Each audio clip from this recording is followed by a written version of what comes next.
नमस्कार। इस वक्त हम आमेर विधानसभा में मौजूद हैं और हमारे साथ विधानसभा में बीजेपी की तरफ से उपनेता सतीश पूनिया जी भी मौजूद हैं। पार्टी के प्रदेश अध्यक्ष भी रह चुके हैं और खुद यहां से प्रत्याशी हैं। सर, अभी आप कुछ देर पहले जब भाषण दे रहे थे, आप कह रहे थे कि अजय होगा आमेर, लेकिन साथ ही साथ आपने कहा कि जब तक लड़ाई खत्म नहीं हो जाती तब तक जीत नहीं मानना। एक तो ये बात इससे मैं जोड़ रहा हूँ क्योंकि कहा जा रहा है कि आमेर सीट पर मुकाबला फंसा हुआ है। क्या है सच्चाई? सच्चाई है कि बहुत अच्छे अंतर से जीतेंगे और इसके प्रमाण हैं। 13 में केवल 329 वोटों से हारे थे जब प्रतिकूलता थी, और 18 में तो हम लोग एक एंटी इनकम्बेंसी के साथ लड़ रहे थे, उसके बाद भी हम 13,500 वोटों से जीते। इन 10 वर्षों में हमने जातिवाद के मिथक को तोड़ा। हम केवल विचार और विकास के मुद्दे पर यहाँ लड़ रहे थे, जिस पर 18 में मोहर लगाई यहाँ की जनता ने। आज उसी तरीके से आमेर की जनता विचार के साथ जुड़ी हुई है, व्यवहार के साथ जुड़ी हुई है, और आमेर की जनता को एक उम्मीद है कि भविष्य में भारतीय जनता पार्टी की सरकार होगी। जिस तरीके से 13 से 18 में हमने यहाँ इंफ्रास्ट्रक्चर को मजबूती के लिए जो काम किया था, वो पब्लिक के जेहन में है, उनकी स्मृति में है, और इसी आधार पर वो इस उम्मीद के साथ हैं कि बीजेपी की सरकार आएगी, बीजेपी का प्रतिनिधि होगा और हम अच्छे तरीके से ये सीट जीतेंगे। लेकिन जो खबरें हैं सिर्फ आमेर ही नहीं, कई और सीटों पर ये जो जातिगत गणित है, ये फैक्टर जो है थोड़ा मुश्किलें बढ़ा रहा है। इसको कैसे सॉल्व कर रहे हैं, साध रहे हैं? जो कार्यकर्ताओं में आप उत्साह भर रहे हैं, उसके जरिए लग रहा है कि हो पाएगा? देखिए, बीजेपी का वोट तो आइडियोलॉजी का, विचार का वोट है, और इसलिए कोई आलोचना बेशक करे, लेकिन वो सनातन के पक्ष का वोट है। ये राजस्थान की मौजूदा सरकार ने जिस तरीके के पाप किए, पेपर लीक के नाम पे, भ्रष्टाचार के नाम पे, कानून व्यवस्था की बदहाली के नाम पे, तुष्टीकरण के नाम पर, तो राजस्थान की जनता में एक किस्म का रिजेंटमेंट है कांग्रेस के खिलाफ। तो एक बड़ा फैक्टर है कि मोदी जी का नाम और काम, और दूसरी तरफ कांग्रेस के खिलाफ जनाक्रोश। वो किसी भी कॉन्स्टिट्यूंसी में, क्या आमेर का मतदाता को पेपर लीक से सरोकार नहीं है, क्या कानून व्यवस्था से नहीं है, क्या भ्रष्टाचार से नहीं है, ये सारे मुद्दे, ये रिजेंटमेंट कांग्रेस के खिलाफ होगा। आप प्रदेश अध्यक्ष भी रहे हैं पुनिया साहब। ऐसे में जो जिस तरीके से टिकट बंटवारे हुए और जिस तरीके से कुछ लोगों की सीट भी बदली गई, कई जगह पर नाराजगी भी दिख रही है, चाहे कार्यकर्ता हो चाहे नेता को भी कई जगह पर स्ट्रगल करना पड़ रहा है। अब कल राजेंद्र राठौड़ जी के साथ में था, वो भी कई जगह लगा कि शायद जातिगत गणित जो है उसको साधने की कोशिश में अभी भी लगे हुए हैं, मनाने में लगे हुए हैं। तो ये मुश्किलें तो कई जगह आ रही हैं। क्या रिपोर्ट्स आप लोगों के पास? देखिए, अच्छी है जो मैंने कहा कि हम लोग जो कुल मिलाकर जो मोमेंटम बना हुआ है, जो फिगर समझ में आता है कि हम एक अच्छे बहुमत के साथ आएंगे।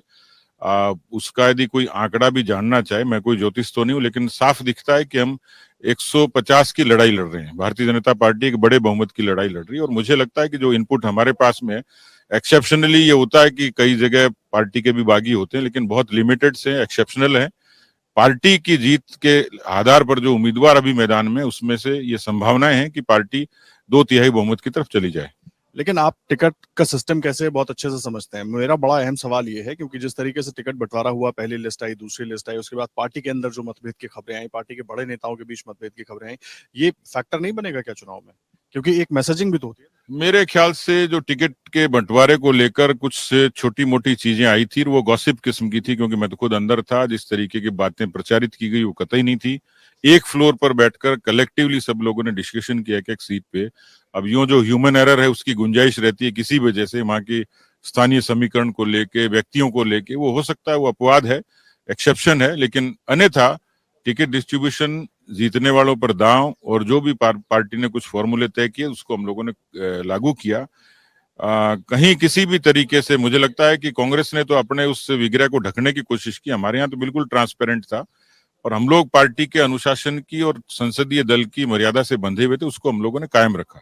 आप जीतते हैं, सरकार बनने की स्थिति आती है, आपका रोल क्या होगा? क्योंकि कई दावेदार हैं, लेकिन आपके रोल को लेकर के भी बड़ी चर्चा है। जिस तरह से आपके पास पहले जो चीजें थी, उसके बाद क्या रोल, किस रोल में हम देखेंगे आपको सरकार को अगर बनने की स्थिति आती है? तो क्या सीएम, डिप्टी सीएम, इस टाइप का भी कुछ हो सकता है? चर्चाएं बहुत सारी चल रही हैं। नहीं, हमें इससे कोई सरोकार नहीं। हमारी पहली कोशिश है कि हम चुनाव अच्छे से जीतें, सरकार बनाएं।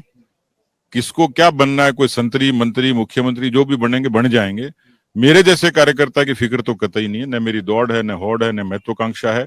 पार्टी जब जो भूमिका देगी, जिस रूप में देगी, उसको स्वीकार करके पार्टी के भले के लिए काम करेंगे।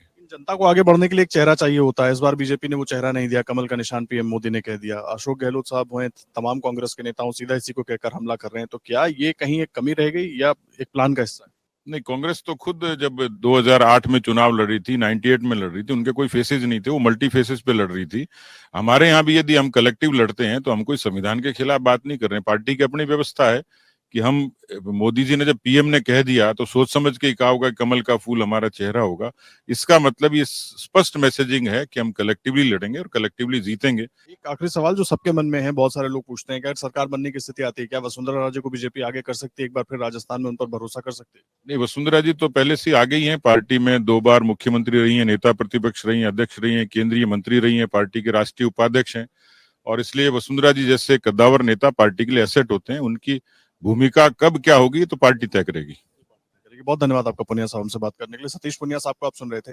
कार्यकर्ताओं में एक तरफ उत्साह भरने की कोशिश कर रहे हैं, दूसरी तरफ आश्वस्त भी है कि जीत होगी, लेकिन आंकड़ा अभी बहुत ज्यादा देने को संभव नहीं है। उनका कहना है कि सीटें ज्यादा से ज्यादा बीजेपी की आएंगी और उम्मीद यही है कि जीत होगी और एक बार फिर राजस्थान में बीजेपी की सरकार बनेगी। लगातार हर अपडेट आप तक पहुंचाते रहेंगे। आप बने रहिएगा अमर उजाला पर।